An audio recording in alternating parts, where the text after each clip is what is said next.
Okay, good evening. And thank you for attending and being here tonight for our Iowa History Book Club. We are so glad you are here tonight. My name is Andrew Klump, and I am the editor of the Annals of Iowa and the Education and Publications Office Manager here at the State Historical Society of Iowa. Every quarter, we get together to host a book club here at the State Historical Society, and we get to hear from authors and historians and discuss all periods and areas of Iowa history. It's one of my favorite things that we get to do because often we find ourselves, I find myself just chatting with one of my good friends, as we will tonight. You can learn more about this series and all of our programs on our website, which is history.iowa.gov. You have to sign up for each book club or each program that you'd like to attend, and we can share that link to our pages. But mostly, we're glad you're here, and we'll hope you'll join us in the future. Today, we are concluding our 2023 Iowa History Book Club series with Women's Suffrage and Citizenship in the Midwest, 1870 to 1920, by my dear friend, Dr. Sarah Egge. A few housekeeping points before I introduce our speaker. One, closed captioning is available. You can activate that through an action bar at the bottom of your Zoom screen. We also can look forward to a Q&A this afternoon with Sarah, or this evening with Sarah at the end of the conversation. Feel free to type your questions into the Q&A feature throughout the evening. My colleague, Jessica Runlet, and I will receive those and we'll be able to pose them to the speaker. Please note, though, that we may not be able to get to all of our questions. But if you know you've got a question, you can drop it in right now and we'll get a chance to look at it. But otherwise, it's open all night long. Feel free to put those questions in there. And finally, we just encourage all who are here to engage respectfully with our presenters and hosts. That includes in the Q&A or any follow-up emails or questions. So thank you very much for that. And with all of that housekeeping out of the way, I am very pleased to introduce our guest tonight, Sarah Egge. Dr. Sarah Egge is the Claude D. Pottinger Professor of History at Centre College in Danville, Kentucky. Her research has focused on gender, ethnicity, and rural life in the Midwest and historical constructions of politics, citizenship, food, agriculture, and the environment, many of which come up in her award-winning book, Women's Suffrage and Citizenship in the Midwest, which we're going to discuss tonight. It won the 2019 Benjamin Shambaugh Prize from us at the Historical Society. She's a native of South Dakota, and if memory serves, it was Yankton. Is that right? Mm-hmm. From Yankton, South Dakota. But she did her doctoral work here at Iowa State, so I like to claim her as at least a little bit Iowan. She's the past president of the Midwestern History Association and a member of our board of editors here at the Annals. So she's involved, and we're glad to have her here tonight. So I'm happy to say welcome to you, Sarah. Thanks for joining us. That's great to be here. I'm so excited to talk about this and other topics. So thank you. Great. Thanks. Well, we're going to just jump right in. We've got an hour. And so I wonder if you could talk to us a little bit about what sparked your interest in this topic and how you decided to pursue writing this book. I'd love to hear the origin stories of historians and their projects. Yes. Well, before I attended Iowa State up in Ames, I actually went to North Dakota State University in Fargo. And at the time, the Agricultural History Journal was located there. So one of my mentors was the editor, Dr. Claire Strom. And so she sort of took me under her wing, I think, and realized that I was interested in rural life. And so I took several classes with her. And through those classes, I started to realize that I had a passion for gender history, women's history. And I asked her one day, I said, gosh, I really think the women's suffrage movement is a fascinating topic. I said, I wonder if there's ever been any research on rural women. And so she said, well, let's do a course, an intensive reading course, and we'll read everything that's out there on rural women and suffrage. Turns out there really wasn't much. There were a few things here and there. There is a wonderful body of scholarship on rural women's history and rural women's studies, but specifically looking at the women's suffrage movement, that was a little more limited. And so I sort of remember saying to her in my 22-year-old full of vim and vigor, I was like, I'm going to write that book someday. And I did actually. I ended up getting in touch with another one of my dear mentors, Dr. Pamela Riney-Kerberg at Iowa State. And Claire Strom had gone to Iowa State for her graduate work. So she had said, look, here's one of the titans in the field of rural women's studies, agricultural history. She would be a wonderful mentor. And she was right. So I started graduate school in the fall of 2007, very wide-eyed, I would say. And I remember one of the first meetings we had, Pam sort of sat me down and she said, this is a really fascinating topic. I think this definitely should be your master's thesis and then eventually your dissertation. But she just said, look, you're going to struggle to find sources because this was just not something that a lot of rural women discussed openly. And once again, she was right. But again, I was sort of full of, I don't know, excitement and a little bit of stubbornness. And so I started digging. And part of the process of doing this book was figuring out where those sources were. And so I spent hours in the library at Iowa State in the basement. There was a microfilm room that became sort of my second home. And I would order microfilm of local newspapers. And I chose for my chapter on Iowa eventually that I wrote for my dissertation, I chose Clay County, Iowa. And so I read as much as I could from the newspaper sources in Clay County. It turns out there were quite a few newspapers. And then I did the same thing for newspapers in two other counties, one in Minnesota and one in South Dakota. And so that was really the basis. Once I figured out from those newspaper accounts who the women were, who were arranging these campaigns, and through what other existing institutions, then I realized I did have, in fact, a story to tell. Mm-hmm. So I've really lived with this since I was about 22, and I'm approaching a milestone birthday, which I will not disclose right now, but you can probably do some math and figure it out. But it has continued to animate me. I've continued to write about gender and politics, as well as other topics related to gender and agriculture and rural life. Yeah, I love it. And I love that you mentioned Clay County. I think that's one of the things I love the most about your work. And this is purely selfish and egotistical because I grew up in the next county over, right? I And know.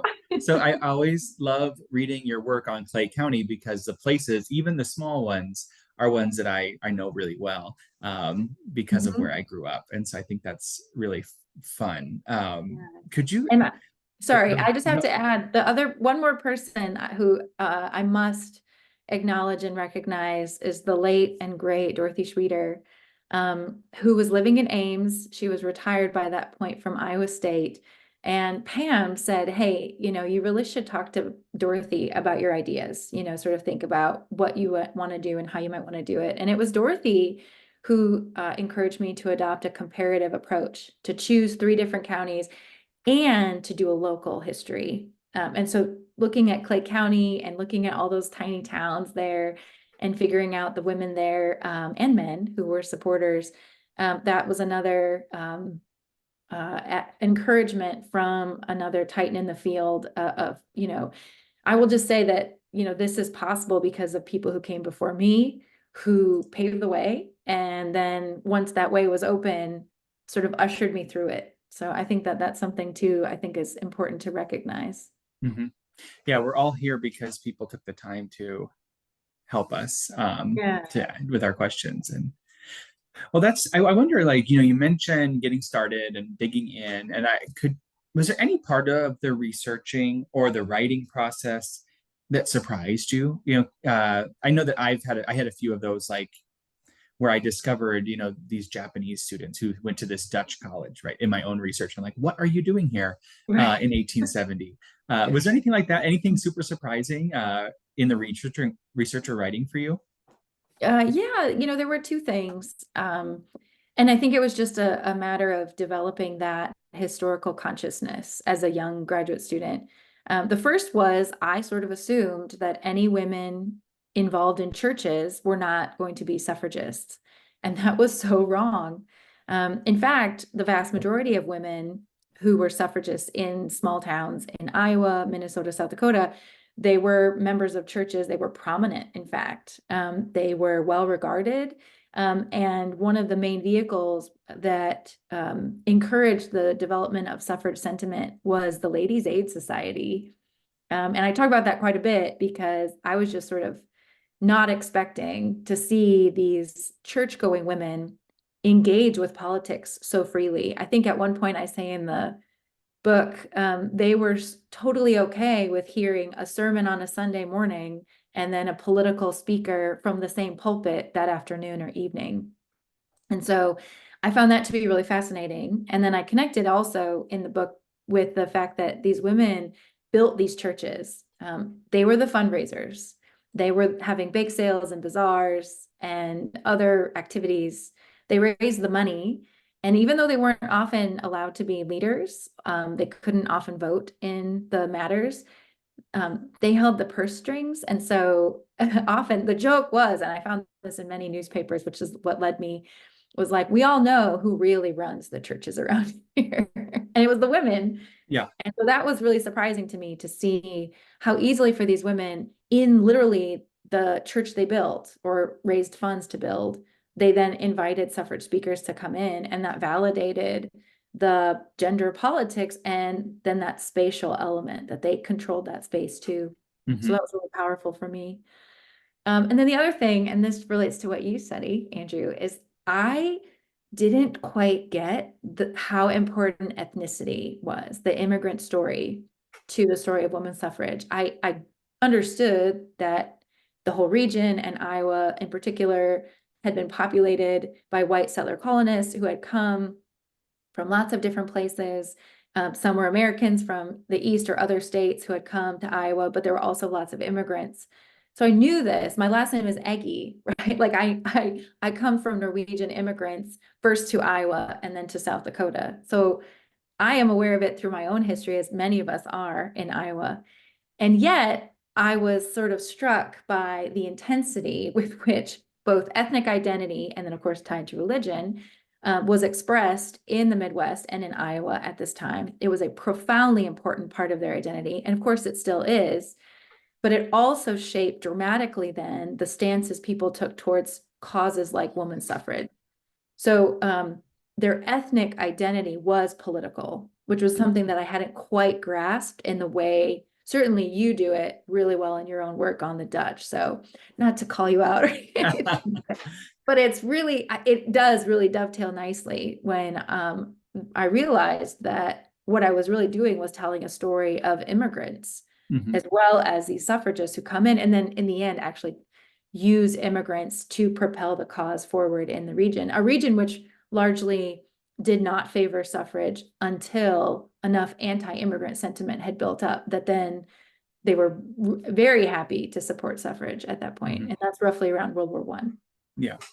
Yeah. I think that's, so those were, I would say those two. Yeah. And you know all that with your case studies and your studies. Yeah. It's interesting too, because I think part of what you mentioned, like being 22 or younger or even new to history, and then you go back into a space and realize that people's conceptions of identity and what mattered to them were complex in ways that maybe are different from today. That someone to be German might have also meant that you were a certain political party and had a stance on which also meant they had a certain stance on this, and all they told you was they were German, but it actually meant it meant they were Lutherans and they were this and they were this and they were this, in a way that today we might say, oh, you're German, and that, but there's all these other things we don't necessarily assume, but that isn't true in the past. Yeah. Yeah, I really had to align that in my book. And I spent a whole chapter actually laying this out because I make this point, and again, it's very similar, this idea that when you say you're German, there's a whole host of expectations that we may not have today. You probably were likely to attend as a child, or you had your own children attend like a parochial school. You probably spoke German in the home. You went to either a Lutheran church or a Catholic church, because there were some on either side. And certainly the German Catholics and the German Lutherans, there was a distinction there that was important and significant. And so the politics emanates not from the political parties that are in Iowa, Republicans, Democrats, and otherwise, but from those local lived embodied identities. So you vote for the candidate because you're German Catholic or you're Dutch Reformed Yeah, or yeah. whatever you are. And that was, once I figured that out, I was like, okay, that now I can understand what the suffragists had to face. It was one of the biggest points of concern they have, and a significant tension is that they come in and they just assume they can convince people to vote for suffrage on the kind of basis of the claims they had been making for decades by this point. And I'm thinking in the late 1890s, and then certainly by the 19 teens, they're thinking, okay, we just, sort of recycle what at the national level or in other state campaigns we've used. And it doesn't work in the Midwest. It doesn't work in Iowa because politics is local and it's imbued with political or with religious, ethnic identities that matter greatly. So that was really, once I realized that, then it made a lot more sense. Why then a suffragist would speak from a church pulpit? Yeah. Okay, like that connects. Yeah. Yeah, I think that's, I mean, I obviously think these are interesting, and I think it resonates. I wonder, because you're talking a little bit here about the distinction of how this looked, how suffrage was enacted in the Midwest. Did you notice any differences between the women working in the three different states you studied? And in particular, I guess, because it's Iowa History Book Club, was there anything distinctive about the Iowa experience, that you found in Clay County? Yes, absolutely. And that was one of the benefits of doing a comparative study is I could see that, again, local mattered because depending on the composition of those communities, a suffrage measure could pass very easily or would die because no one was ever going to support it. So in Clay County, there are more immigrants or newcomers to the state in the kind of mid to late 19th century who are American by birth. So they come from another state. I call them Yankees. I borrow that term from other historians of the Midwest. And what I mean is they're from other parts of the United States. They already have kind of a civic tradition that has been developing in the 19th century, one that encourages volunteerism, engagement with fraternal associations, the development of infrastructure, libraries, post offices, schools, churches, etc. So people who have a strong sense and desire to work in their communities. And it's not to say that immigrants don't have those same desires, they do, but they don't necessarily share that with these native born Americans, these Yankees. So in Clay County and in more of Iowa compared to Minnesota and South Dakota, there are more Yankees, right? It's a state settled earlier, kind of right before the Civil War. So it has more people who carry with them these traditions and values. So when women's suffrage appears on the scene after the Civil War, women in Iowa and women in Clay County were more receptive to it because they had already cultivated a culture of activism and engagement. And they had also founded associations through which they could then just place women's suffrage. So the big ones are ladies' aid societies through churches, federated women's clubs, which is big. And those are kind of educational, literary societies. They're usually middle to upper class, white women. It's a vehicle for them to really learn about what's going on in the world and engage with each other. But then they also get to run meetings. They get to engage in some local political issues, and that's really important for them. And then the other big group is temperance societies. The Women's Christian Temperance Union was big, the WCTU, which was founded in the Midwest in Ohio and then builds, and it's really popular in the Midwest, and it's really popular in particular in Clay County. And that's actually where the first movements for suffrage start. It's not started in an independent women's suffrage club. It started in the Temperance Association. So, and that's different, I would say, than Minnesota and South Dakota. So the counties I studied in South Dakota is Yankton County, which is where I'm from. And then I studied Lyon County, which is just north a little ways of Clay County. The county seat there is Marshall. So there in South Dakota, in Yankton and in Lyon counties, there are more immigrants, there are fewer, we'll call them Yankees. And so there's a lot more up in the air. What exactly is going to be the political culture in this place? What are going to be the political values? What are the causes we're going to support? And one of the big distinctions is temperance is not as popular in those two counties as it is in Clay County. Mhm. And so that does hold back development for women's suffrage because they don't have those existing organizations in which they can place this activism. So that's a huge distinction, I would say. And it really means, for example, Minnesota in Lyon County, they don't actually meet a suffragist from outside because no one would invite one in until 1918. In Iowa, in Clay County, they had suffragists as early as the 1880s, probably the 1870s, but for sure documented 1880s. Mhm. So we're talking about decades of distinction in terms of engagement of suffrage, which again tells you that suffrage is so vast and different, the experiences with it. It's not a one size fits all narrative. I say that all the time. Yeah. And that's one thing that I will say that my scholarship has really intersected well with a growing consensus of other scholars of women's suffrage who are making very clear we have to look deeper than the national narrative because that is woefully inadequate to really engaging. And that's why Iowa is so important because it helps to retell with a new anchor point the story of suffrage. Mhm. It's interesting, and thinking about, these immigrant communities too, if suffragists were primarily working in English, that if your community spoke Norwegian or Swedish, like why would you bring an English speaker to come in and try, that would be it makes no sense. Oh man, I could talk about this all. So I'll just mention briefly as an example of this. So in 1890, South Dakota has its first of 7 amendment campaigns.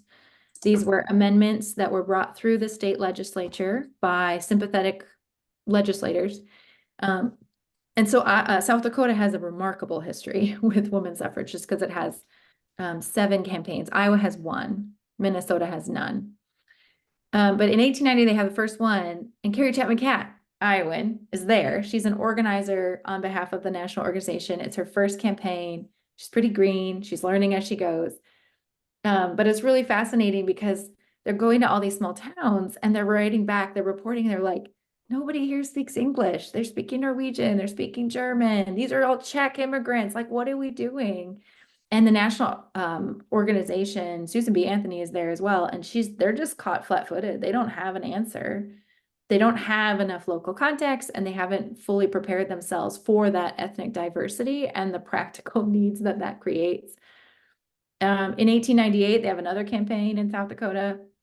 And finally, Carrie Chapman Catt actually writes to local organizers in South Dakota. And she's like, I guess we should probably produce some literature in other language.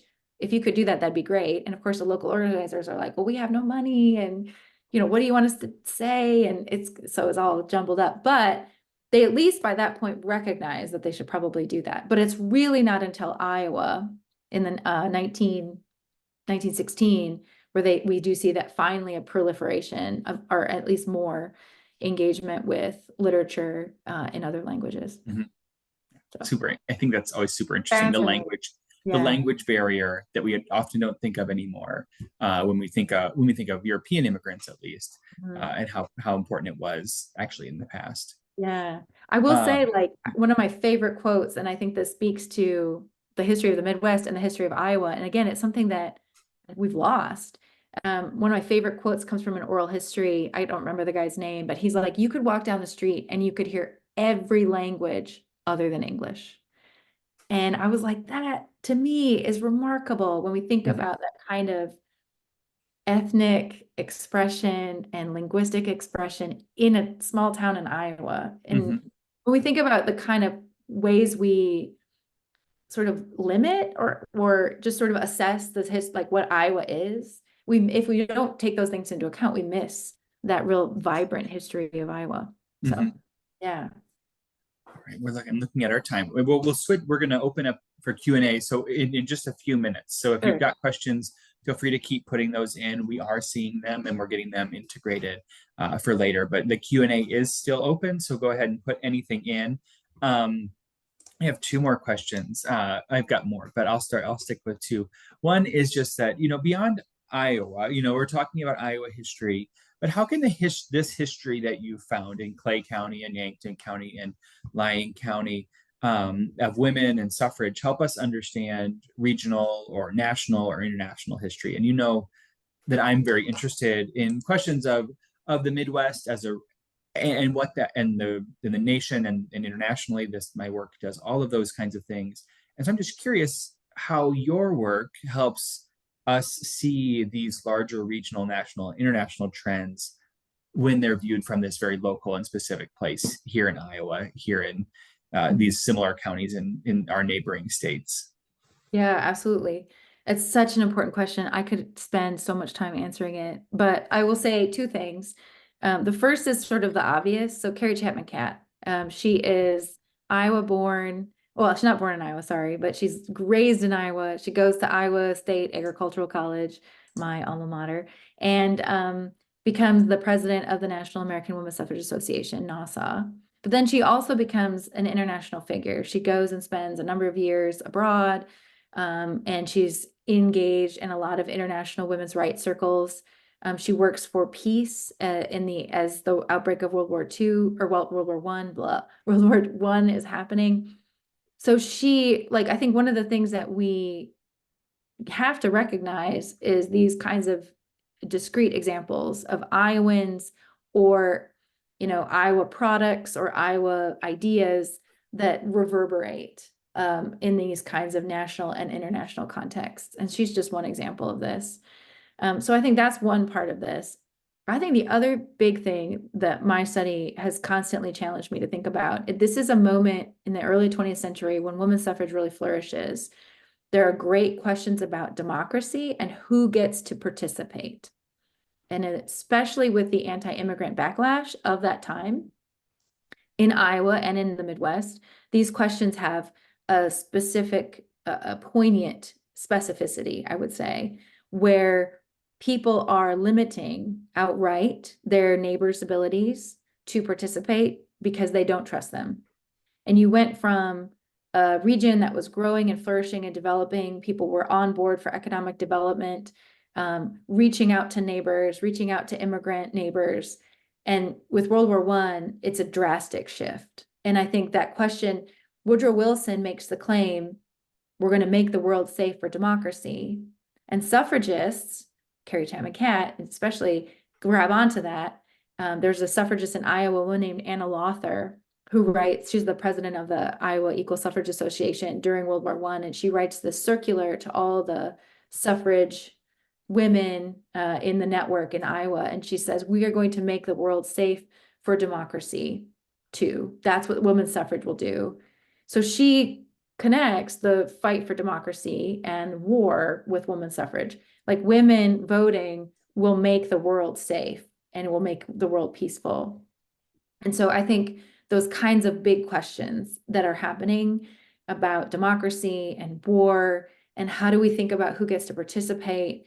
How do we think about what it means to be patriotic? The trust you have among neighbors. I think these are things that still resonate with us today. If I think about our political questions, some partisan questions, these are questions we still ask of how do we trust our neighbors after COVID? These are things that I think going back and looking in the past, it helps us to sort of chart our own feelings and ideas too. So that's what I would say, a bigger sort of takeaway for Yeah, me. I think that's great. I have more questions, but actually, you mentioned Chapman Catt, and there was a question that came in about her. So I'm going to we're just going to switch over to this is an audience question, which is just the question really seems to be, about the concern around Carrie Chapman Catt and her views on race, the role of Black women, I think in particular, comes up. I don't know if you followed Iowa State has had a big study of Catt Hall. And so I wonder if this question seems to be asking about the issue of race within the suffrage movement, which would be distinct from ethnicity in this case, and maybe about some of these folks like Catt, who and Susan B. Anthony too, right? Carrie Chapman Catt wasn't unique among suffrage leaders. No. No, unfortunately, many of them held views about race that a lot of people at the time held, that racial groups needed to be segregated. Suffragists, Carrie Chapman Catt, Anna Howard Shaw, Susan B. Anthony, Elizabeth Cady Stanton. Many of them thought that the proper way to engage with this kind of activism was to do it as white, respectable women. And there's great scholarship about this. I'm trying to remember Sharon Wood's book on Davenport. You might have to correct me, Andrew, but I think that's right. Yeah. I think I got it right. So she does a really great job of showing, like in Iowa and in many places, respectability was really important so that women could engage in politics, which was inherently disrespectful or lacking respect. That if women got involved in these things, they would lose their identities. And, the accusations were pretty horrific, that women were sort of debasing themselves and acting like prostitutes. So that's part of the context to help us understand then the intersection between whiteness and the kind of racial politics that emerged. It doesn't excuse it, but it helps us to sort of situate their thinking out of that concern. And I will add, since my work looks a little bit more at immigration, they thought very similarly. They racialized immigrants. There's a historian, Wanda Hendricks, who argues, she looks at African-American segregated women's clubs in Chicago, and she says what is happening with lots of immigrant groups happens to these African-American clubs as well. So like they're segregated, they're separate, and they're seen as inherently irredeemable, like they're just not going to ever be able to engage in politics in a respectable way. They have characteristics that make them unfit for this kind of work. They can participate, but it has to be separate, almost like as in an auxiliary or something. And so those are the feelings of a lot of suffragists. And I think that Carrie Chapman Catt is not unique in that, as you said, Andrew. I think it's hard then as historians, and then today, how do we continue to engage in these things, naming buildings, having scholarships, engaging in the work out of these movements that did achieve tremendous successes. Women did not have the right to vote. In fact, in 1874, there's a Supreme Court case called Minor v. Hepperset that says, yeah, women are citizens, we think. This is the Supreme Court. They're good, we think they're citizens, but they don't have the right to vote. It is not a right that women ought to have, should have any claim to have.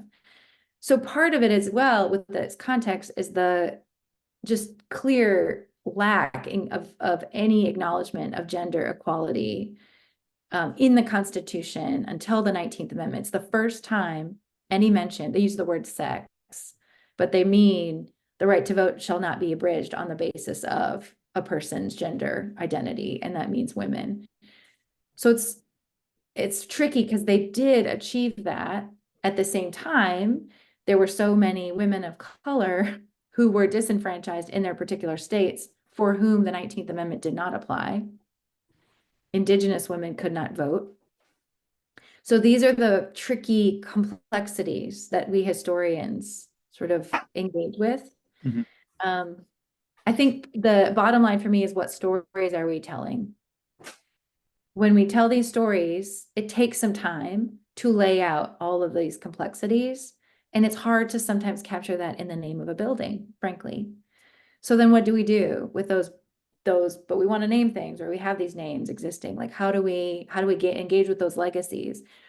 So I encourage my students, and I try to remember for myself that we owe it to these people. If we want to be treated with the kind of complexity and the time in our own paths in life, then I try to give that to the historical subjects that I study too, because as we know, trying to summarize an entire long, well-lived, complicated, not always making choices we would agree with, but recognizing that people have these complexities. So yeah, that's how I think about it a lot. And it doesn't necessarily produce a satisfying answer.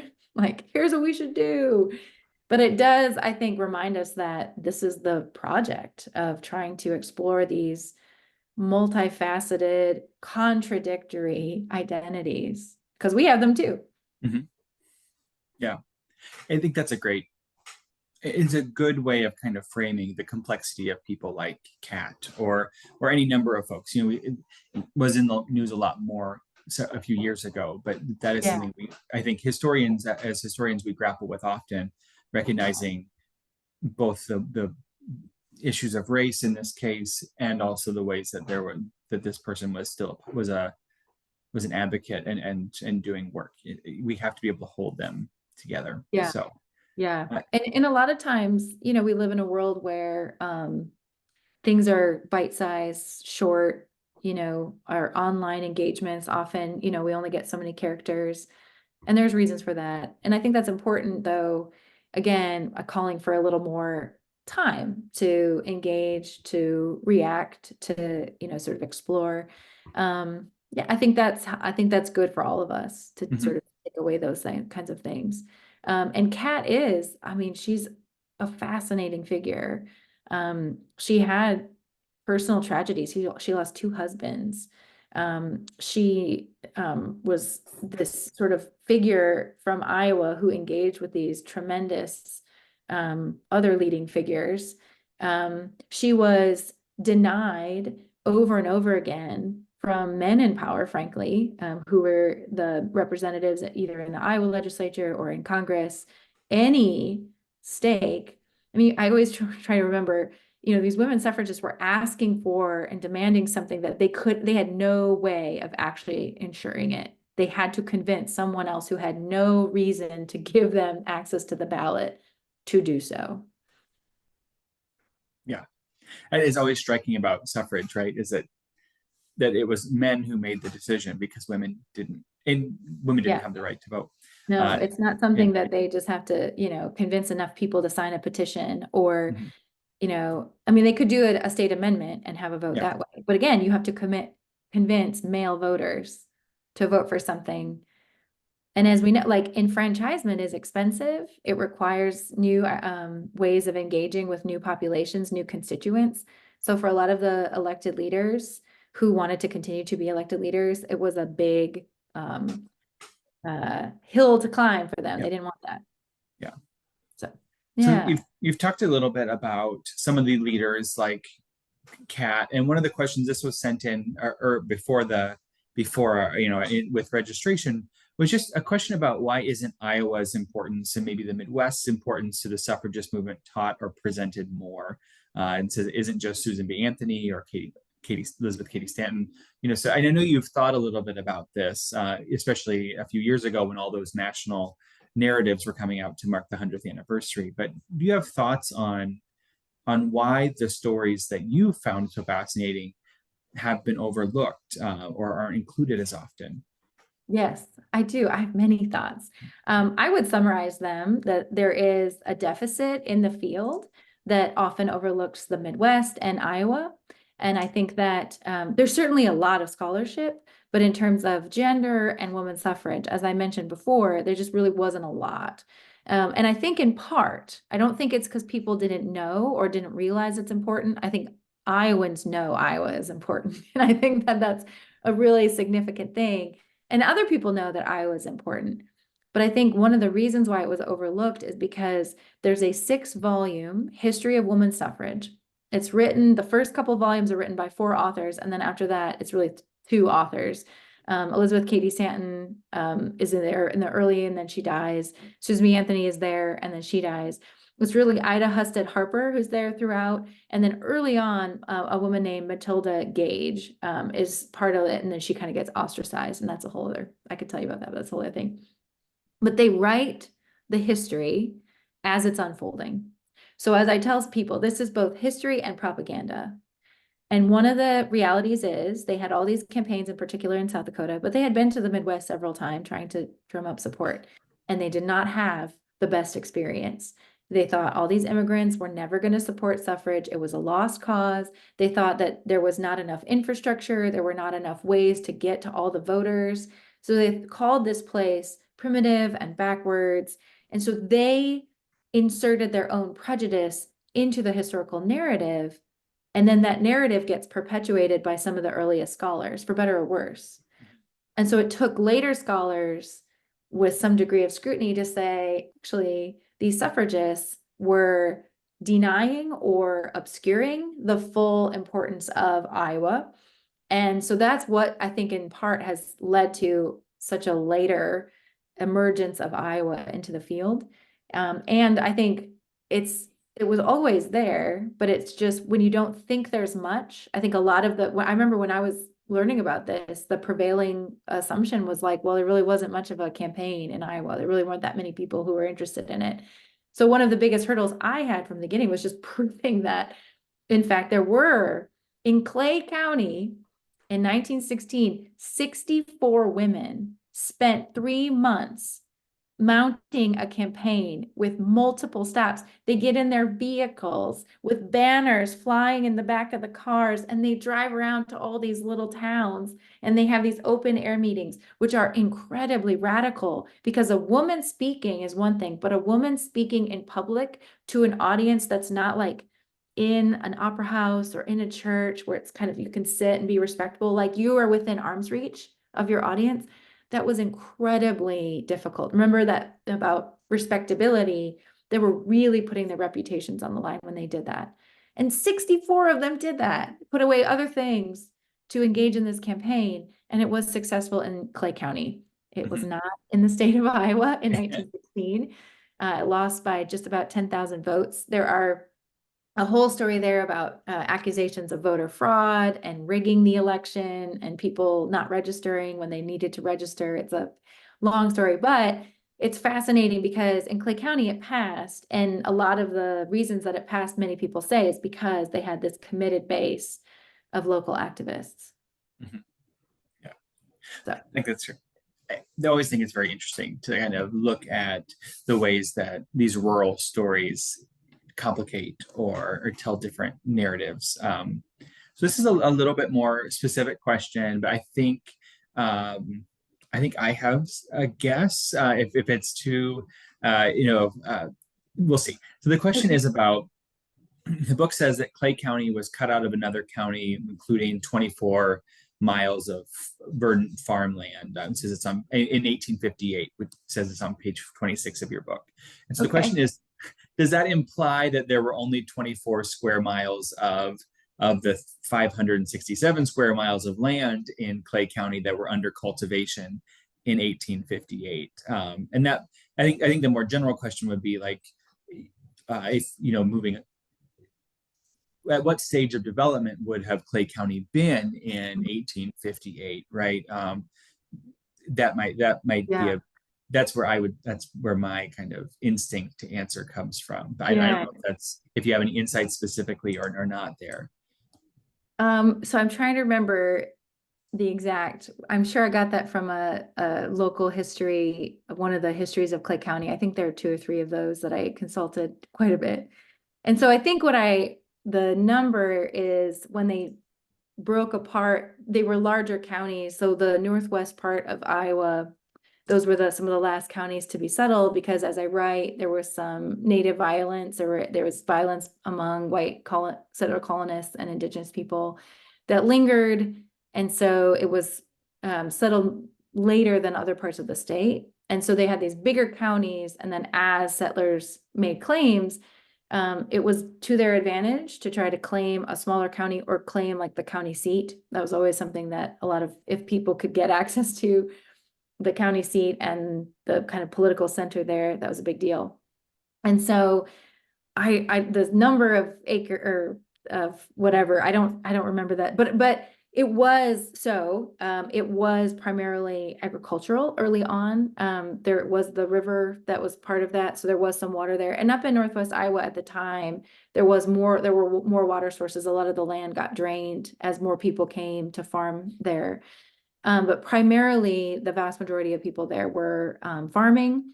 In the towns, you would have, like many small towns, more businesses, but often those businesses catered to people involved in agricultural production. So they might be bankers or lawyers, or eventually county agents or something like that. And they would be headquartered in the towns.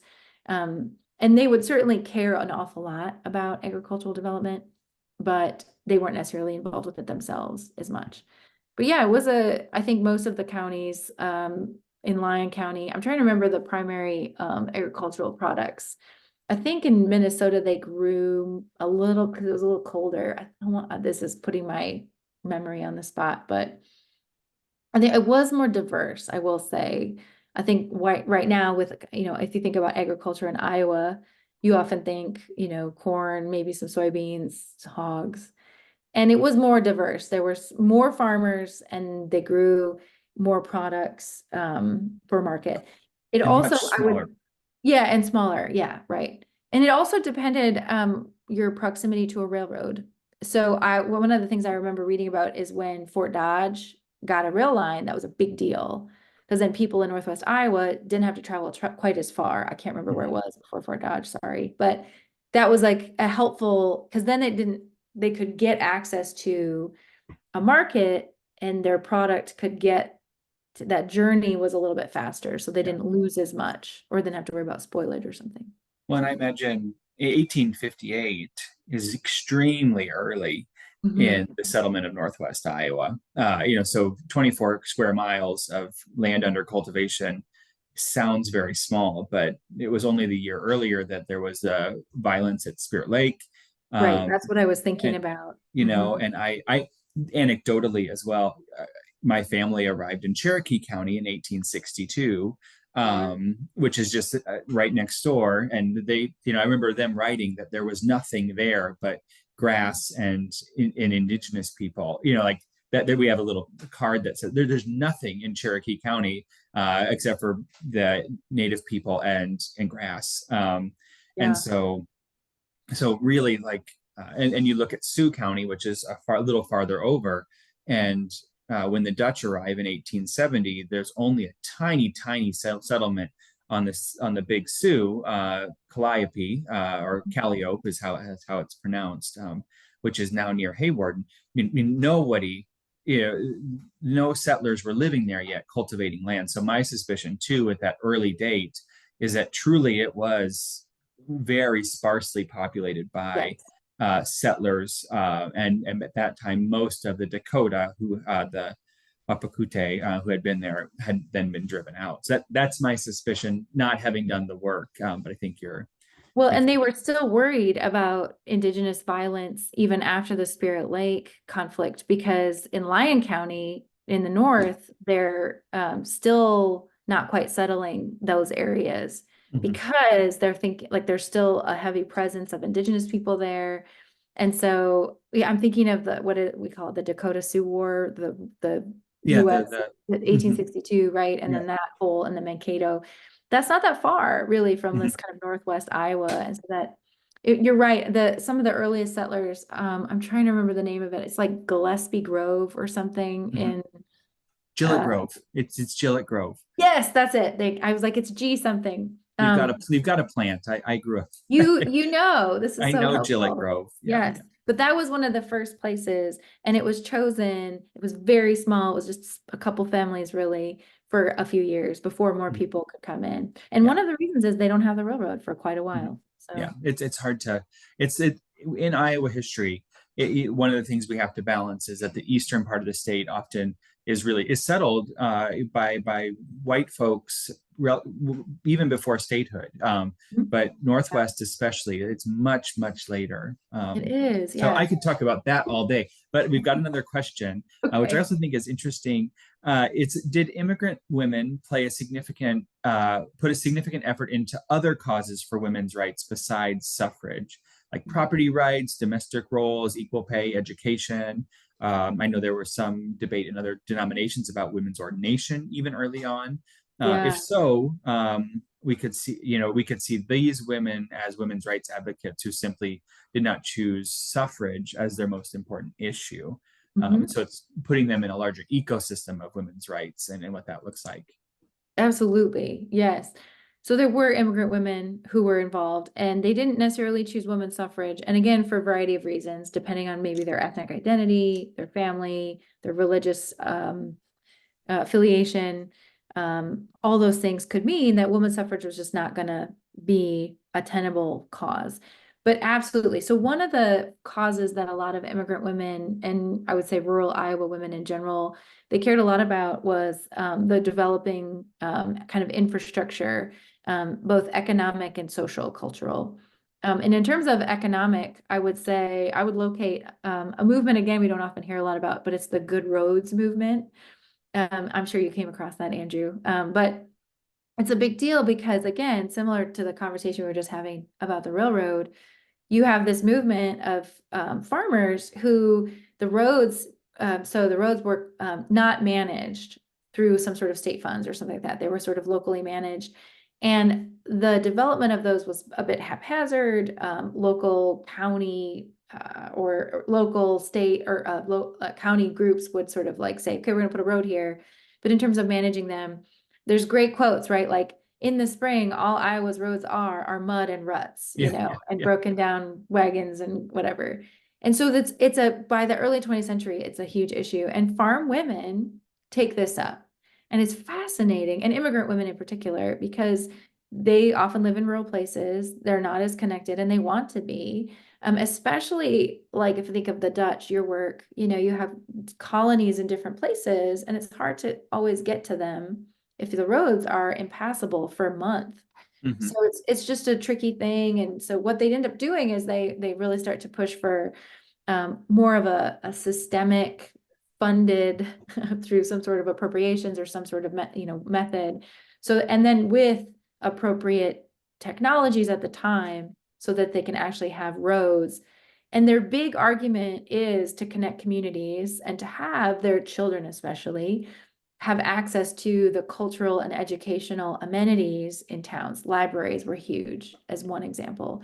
And so for a lot of people, that's really important. But then the other side, the economic side, is they want to move their goods to market when they don't have access to the railroad. And those roads, if it's impassable, that produce you might have that you're just waiting to get out the door might go bad. Hmm. So that's one example of, there's others, of course. I would say immigrant women, depending on your religious background, if you were Catholic, you probably were not a supporter of temperance, but that was another big one for non-Catholic immigrant women. Temperance was a way of getting into some of those civic circles because it was respectable and because temperance often was quite religious. So that also gave them access through, because they weren't just thinking about causes like alcohol consumption and prohibiting that, but they were also, temperance was involved in like the age of consent, sort of some questions about like the purity of the family. And so those could be things that for immigrant women, that was really important. So those were some ways that they could get involved. Hmm. I also think of like foreign missions and education as Yeah. Yeah. key things that women, especially immigrant women, pursued. Even and often suffrage wasn't the top of their list because they were too busy trying to fund a mission overseas or something. Yeah, this is one of the things that I will just add. When we try to define political identity, it's really complicated because I often remind myself it's not that they were against suffrage necessarily. They might have been, but they maybe just right, like had wanted to spend their time doing other things. So they could have thought, okay, yeah, suffrage is fine, but they just didn't choose in whatever time they had to devote to these energies and activities. They just chose something else. Mhm. I think that's where it gets really complicated too. It's hard to sometimes non-involvement doesn't necessarily mean a opposition. Yeah, exactly. I wonder, so one question, another specific one, and I don't know if you'd know this name, but there's a name, Mary Jane Whiteley Coggeshall. Oh If yeah. you know anything about her, and if you don't, there's someone who just wanted to hear a little bit more about her. But if you don't remember or know her, like where would you suggest someone to start digging in if they wanted to know more? I know our time Yeah. is limited. Well, so Louise Noun was the scholar who wrote Strong-Minded Women, and you can find more information about several women from the 19th century, late 19th century, and I think Mary Jane Coggeshall is in there. What I know about her, she's based out of Des Moines. She's an early advocate for suffrage, and she really propels the cause forward through these personal networks, social networks. So she has lots of women come to her home. She's a prominent woman, but what I love about her is she's not afraid to get people around for tea and, hang out. And then, hey, here's this pamphlet. You need to read Mhm. it. And it's talking about suffrage, or it's talking about women's property rights, or it's talking about or something. And so she's one of those pioneers who, in a space that really didn't have a lot of activism, is willing to open that first conversation with someone and do it in an intimate way. She's not necessarily she gets accolades, but it's not necessarily for suffrage, but she is steadfast. She's the woman when people were losing faith, she never lost faith. That's one of the things I remember people describing her. And when she was older, I think there's a news article I read where someone's asking her, like, it doesn't look like suffrage is going to pass in your lifetime. And she's like, yeah, I know. That's not for me. I'm doing all this work for the next generation. Mhm, And mhm, I've always, that's something that really struck me about her. That's kind of selfless activism. I mhm. think that's really powerful. Yeah, perfect. Well, I'm glad you had a little more I had a little memory of her. Yeah, I didn't yeah, talk about her a lot in the book, but yeah, she's a real important figure. yeah. And I wonder, so then this is kind of a fun general question. Do you have a favorite suffragist? And I'm going to say Oh, yes. maybe in Iowa, like, Yes, yeah, I who do. is it I and do. And why? I'm looking at the time, so so Martha Janes, I write about her in the book. She is a stick of dynamite. She is unbelievably fascinating. She's born in Wisconsin, like Carrie Chapman Cat. She comes to Iowa. She get married, has a couple of kids. They grow up, and she kind of follows her adult daughter. Her adult daughter marries a prominent family in Clay County. So she shows up. She's like kind of the grandmother. She needs a place to live, but she is a fiery suffrage supporter and a temperance advocate. And in the 1880s, she basically runs out of leadership in the WCTU, the local WCTU. She runs out the existing leadership because they're not strong enough suffragists. And she takes over that organization and makes it a suffragist organization. They have this debate, and it's recorded word for word by someone she was debating against. And they're so mad. They're like, she was so mean to us. She called us like little sheep. And it's great. So then she gets this column in, I think it's the Clay County News, and she starts writing, and she's just, the Constitution is a living falsehood, and women demand the right to vote now. Men are oppressing them. And of course, this just ruffles everyone's feathers. But to me, she's fascinating. She is unlike, I mean, most suffragists in Iowa at this time are not doing what she does. But there are suffragists in Iowa who are pushing the boundaries and who are engaging like her. And I think it's important to kind of, again, see the ways in which people navigated those spaces. Mhm. Oh, that's great. I love talking about my favorites too. Yes, I I feel I like have historians, we many. always have our favorite characters or fit folks. So I think this will Mhm. be our last question, and I just want to tell folks or ask folks or for folks, what are you working on now? And where can they find more about what you're up to? So if someone said, "Gosh, this was interesting. I read the book." What can they look for next, and where can they dig in more? Yeah. Well, I will put a plug in for where I work at Center College. We have a digital repository of faculty scholarship, and it's all available, whatever they could pull, it's available for free. So if anyone's interested in anything I've written, you are welcome to go to Center College Digital Repository, and you should be able to hopefully find my page. I'm also, if you go to Center College and Google my name, I'm happy to send you the link if you can't find it. So that's just one thing. I've done a lot of work since suffrage. I still work on women's rights and gender in the Midwest. I've written several articles there. One of the most fun chapters I wrote for the new history of South Dakota, I called it berries. What did I call it? Berries, bacon, and butter, something like that. But it's a history of cookbooks, community cookbooks, and how they shape the narratives that women tell of their role in the development of South Dakota. It was really fun to write. I used the cookbook collection at South Dakota State University in Brookings, South Dakota, where they have hundreds of cookbooks. So that was really fun. The book I'm writing right now is on naturalization.